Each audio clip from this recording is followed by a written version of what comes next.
Mention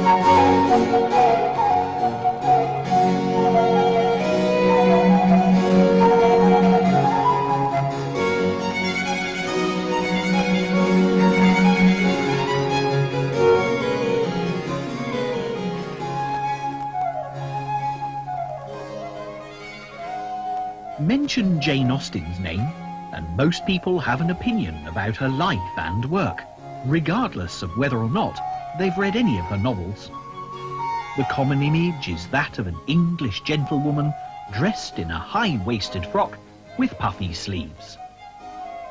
Generally speaking, her characters are better known than she is, and the available facts suggest that she didn't do much, didn't live long, and only wrote 6 books. So what is it about her work that has stood the test of time? She certainly painted a picture of the nicer side of well-to-do life in the late 18th century, but so did many other novelists, poets, and painters of the time. Jane Austen had something special, which has kept her books on bestseller lists worldwide some 200 years after they were written. Her style is crisp, bright and witty, and her ability to capture the attention of the reader in the first few lines is never more evident than in the opening of Pride and Prejudice.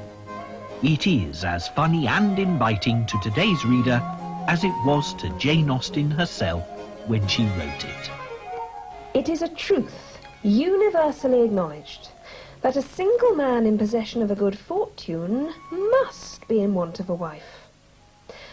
However little known the feelings or views of such a man may be on his entering a neighbourhood, this truth is so well fixed in the minds of the surrounding families that he is considered as the rightful property of some one or other of their daughters.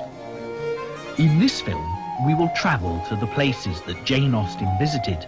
We will look at the places where she lived, and using her books and letters, we will try to unravel the mystery that has become the Jane Austen phenomenon.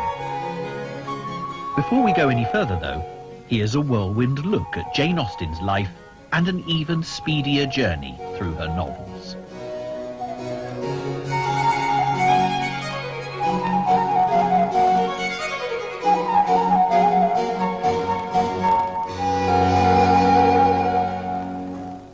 Jane Austen was born on the 16th of December 1775.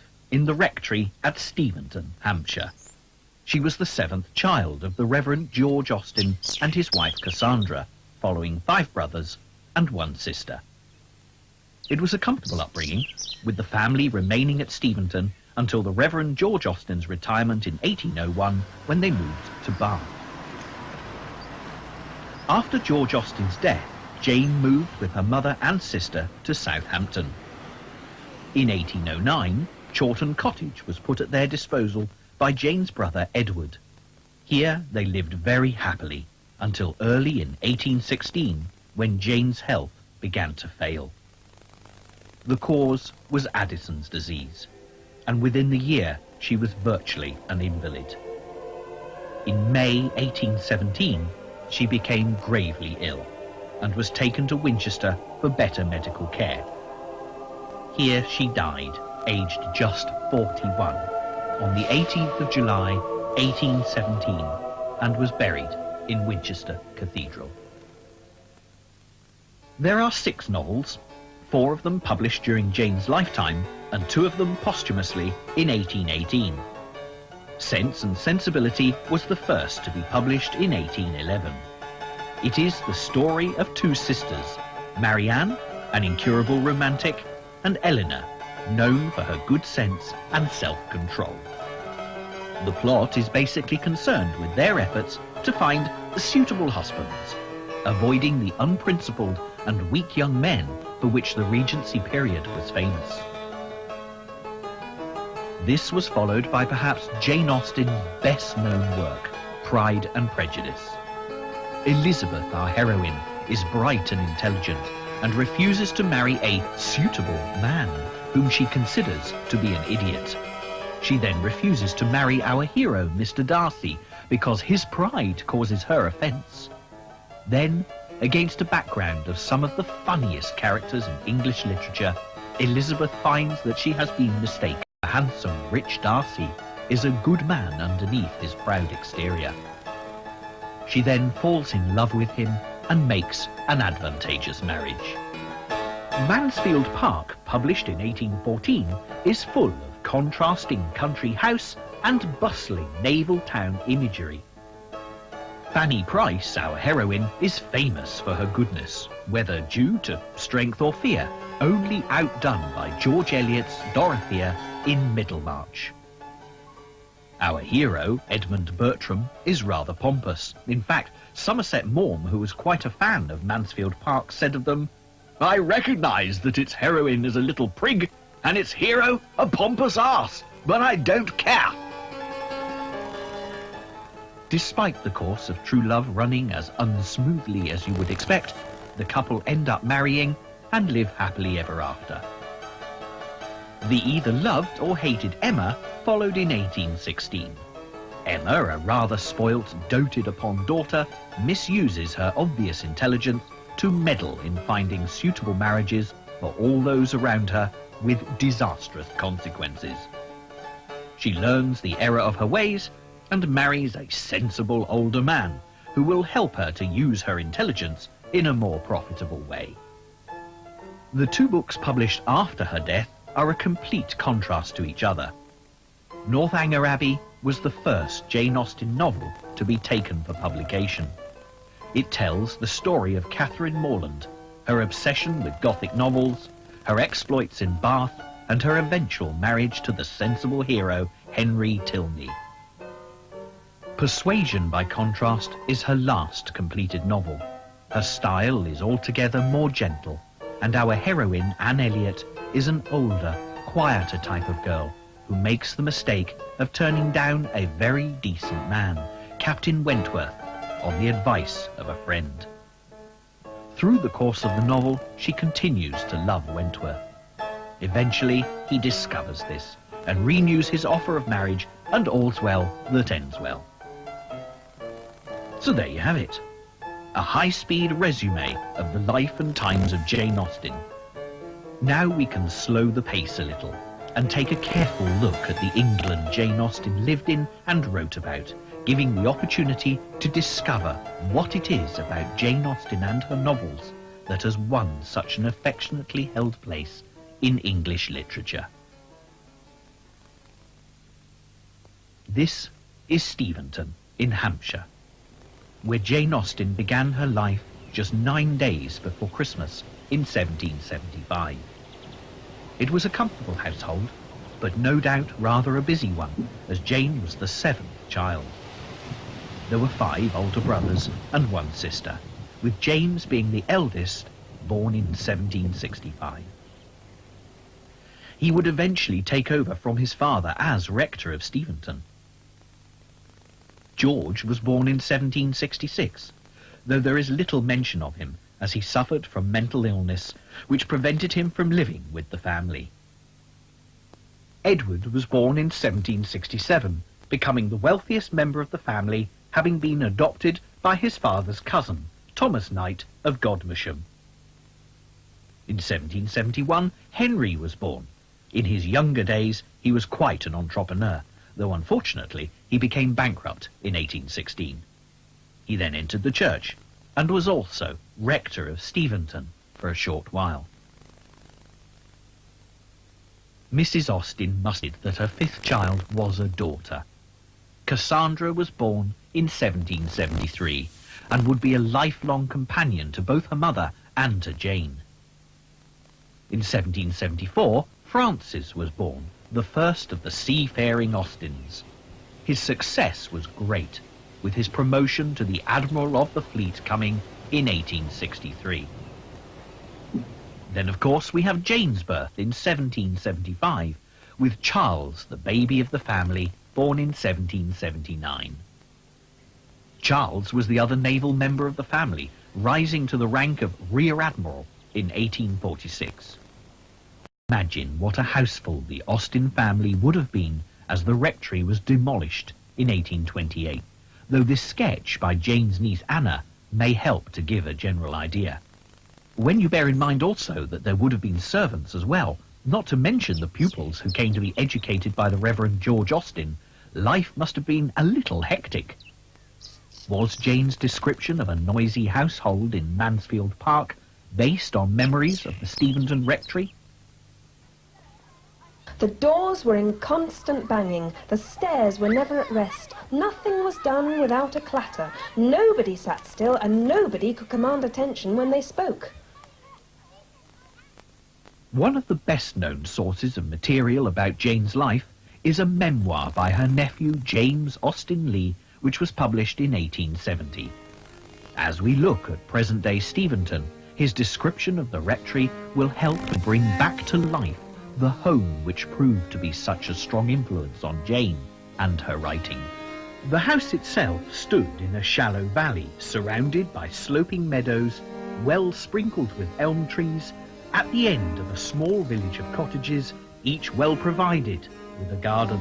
It was sufficiently commodious to hold pupils in addition to the growing family, and was considered to be above average of parsonages, but the rooms were furnished with less elegance than would now be found in most ordinary dwellings.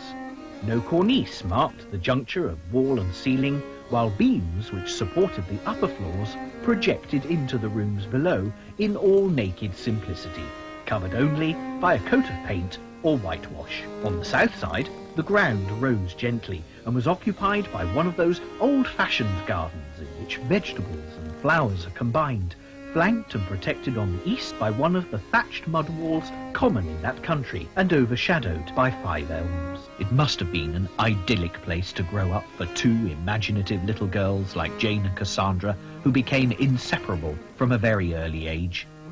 Jane went to school in Oxford when she was only 7. This was possible because Cassandra was going, and the determined little Jane did not want to be left behind. Mrs. Austen said of them, "If Cassandra was going to have her head cut off, Jane would insist on sharing her fate." Both girls were brought home from school due to an epidemic of putrid fever, which was typhus. Jane was very ill, and the family feared for her life. Jane pulled through, but the aunt who had gone to bring them home had died of the fever.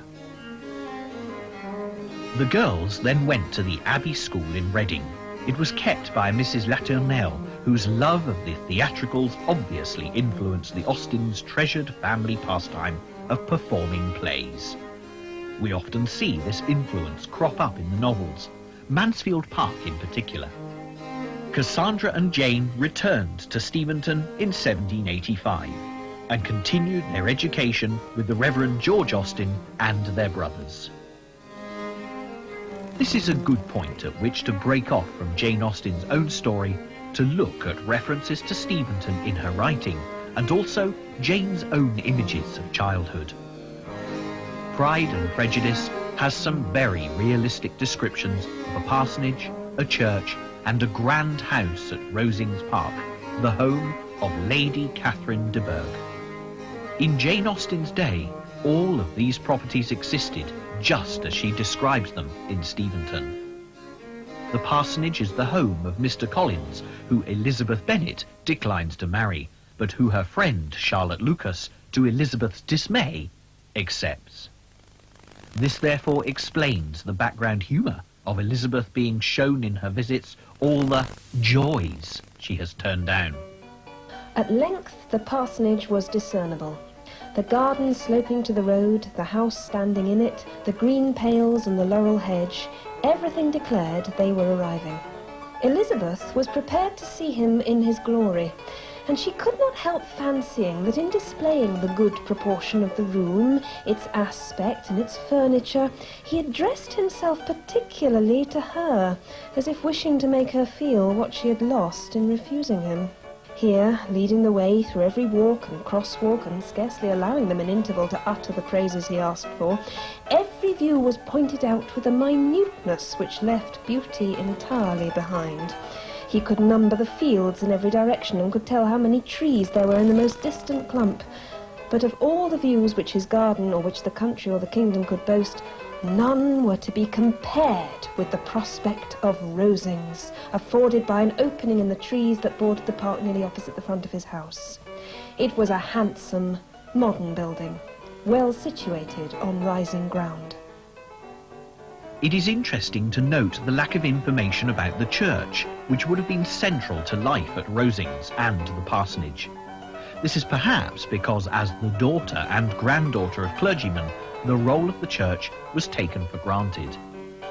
As for childhood itself, Jane seems to have been the most comfortable and happy when she was with her beloved Cassandra. Others seem to have found her rather awkward. One cousin, Philadelphia Walter, said of her, "Not at all pretty and very prim, unlike a girl of 12.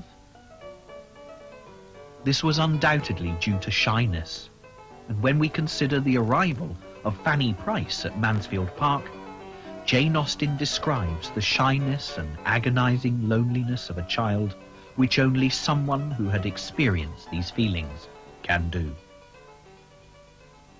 The little visitor, meanwhile, was as unhappy as possible, afraid of everybody, ashamed of herself, and longing for the home she had left. She knew not how to look up, and could scarcely speak to be heard, or without crying. Some of her other views on childhood are based on her experiences of being an aunt rather than a child. She disapproved of unruly, spoilt children, but she still found humour in their bad behaviour. This description of Edward Knight's son George shows how I shall think with tenderness and delight of his beautiful and smiling countenance and interesting manners, till a few years have turned him into an ungovernable, ungracious fellow. Is it George she has based the young Lucas child on in Pride and Prejudice? The argument between Mrs. Bennet and the young Lucas is very funny, and has to have been written by someone with a first-hand knowledge of precocious children. "If I were as rich as Mr. Darcy," cried a young Lucas who came with his sisters, "I should not care how proud I was. I would keep a pack of foxhounds and drink a bottle of wine every day." "Then you would drink a great deal more than you ought," said Mrs. Bennet, "and if I were to see you at it, I should take away your bottle directly." The boy protested that she should not. She continued that she would, and the argument ended only with the visit. This argument could have been written yesterday. Its humour has lost nothing with the passage of time. To return now to Jane Austen's story. She had finished at school and returned to Steventon with her family. From the age of 11, Jane began to write. At the age of 16, she wrote A History of England from the reign of Henry IV to the death of Charles I by a partial, prejudiced and ignorant historian. Her sense of humour had certainly developed, as had her intelligence. It's been suggested that Jane began a novel called Lady Susan as early as 1794. Eleanor and Marianne, later to become Sense and Sensibility, was also drafted at this early stage as a novel of letters in the style of Samuel Richardson, one of Jane's favourite authors. In 1796 she wrote First Impressions, which would later become Pride and Prejudice.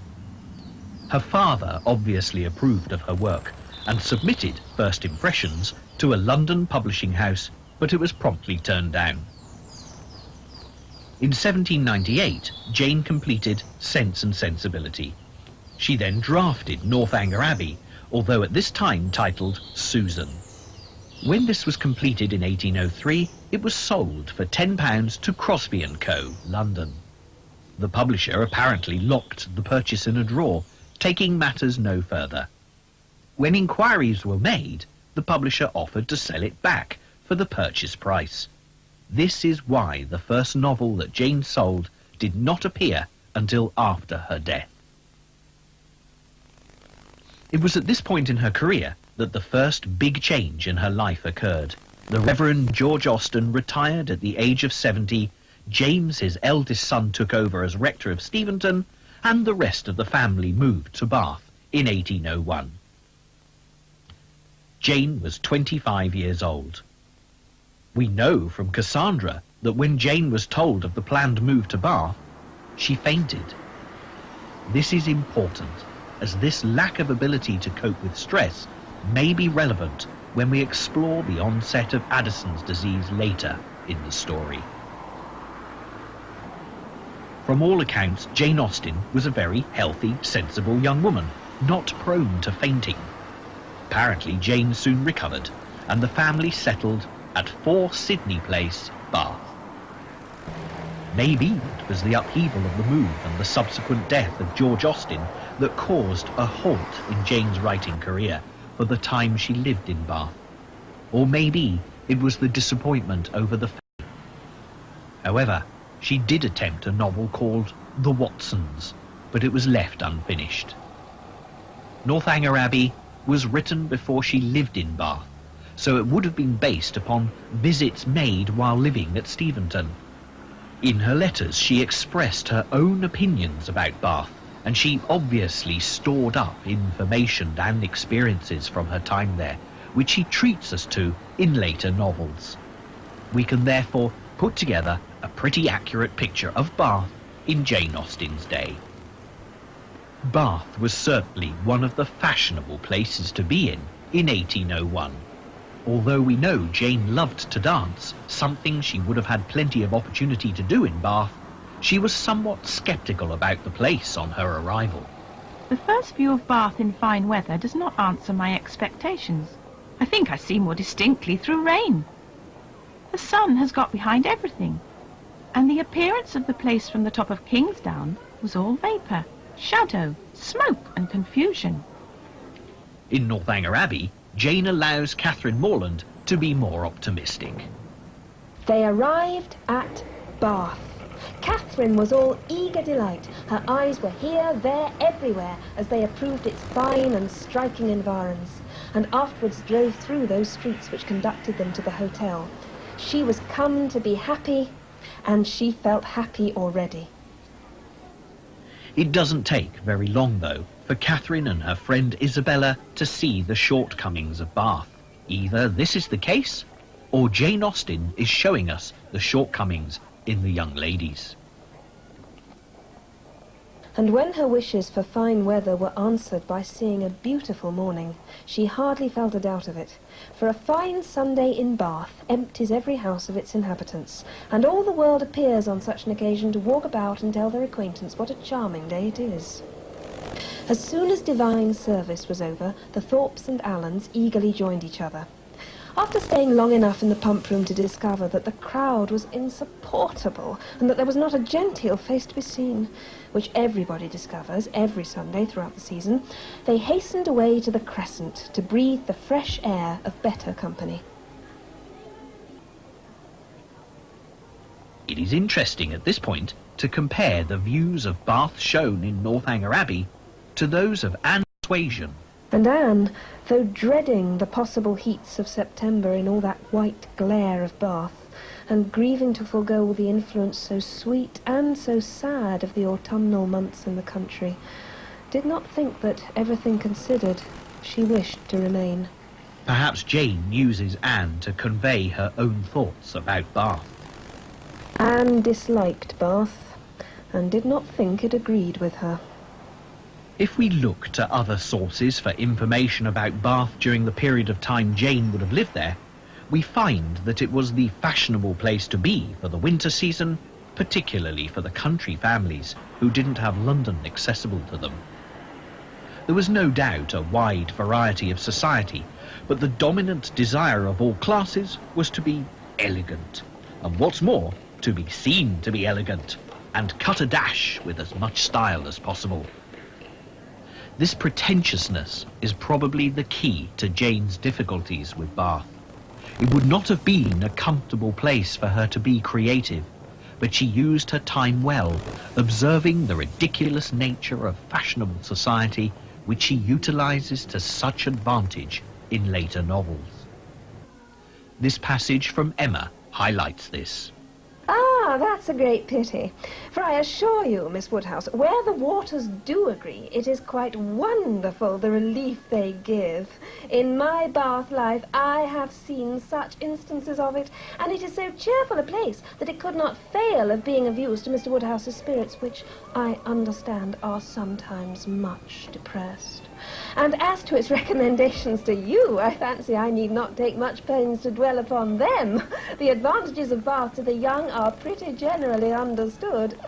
It would be a charming introduction for you, who have been so secluded in life, and I could immediately secure you some of the best society in the place. A line from me would bring you a host of acquaintance, and my particular friend Mrs. Partridge, the lady I have always resided with in Bath, would be most happy to show you any attentions, and would be the very person for you to go into public with.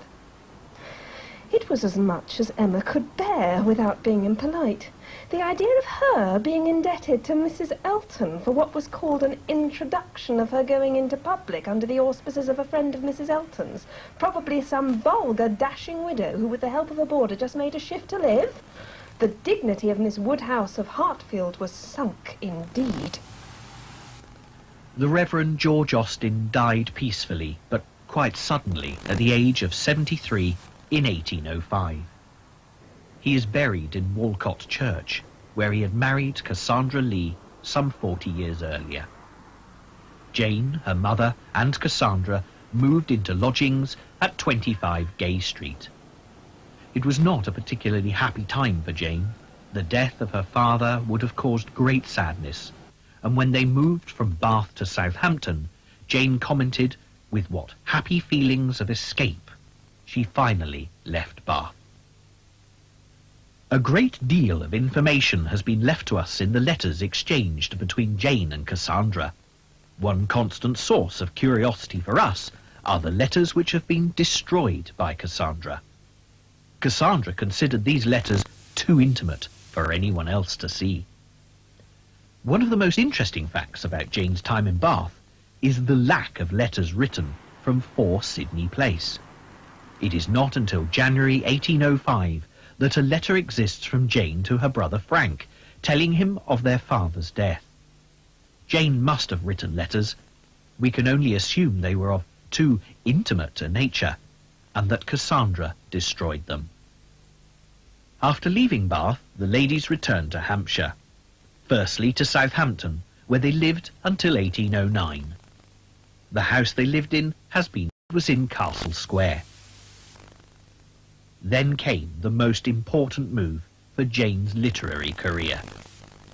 Edward Knight, the brother who had been adopted by Thomas Knight, his father's wealthy cousin, put Chawton Cottage at their disposal. Edward owned Chawton Manor, with Chawton Cottage being a small house on the estate. At Chawton, Jane returned to her writing, revising Sense and Sensibility and Pride and Prejudice ready for publication, and started work on Mansfield Park. So here is Chawton Cottage.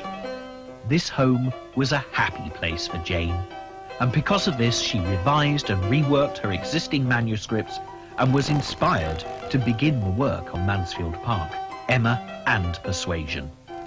Bearing in mind her fortunate that she returned to writing at this stage.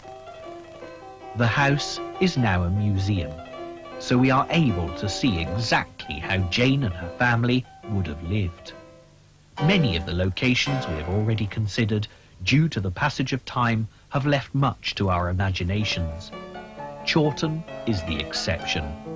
Here time has stood still for us.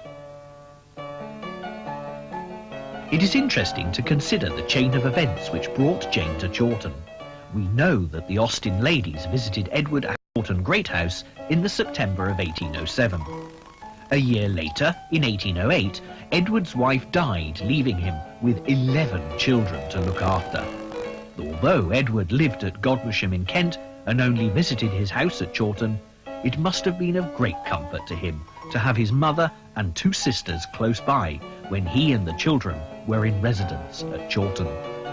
Jane's letters show great concern for Edward's children, and she and Cassandra did all they could to ease their pain at the loss of their mother. Therefore, when Jane moved to Chawton on the 7th of July 1809, she would have felt a great sense of purpose in her role as aunt to the children.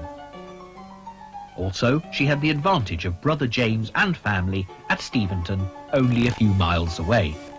If, as we suspect, the early effects of Addison's disease were already established, this calm, safe and secure atmosphere would have been perfect for the resumption of Jane's literary work. Jane was involved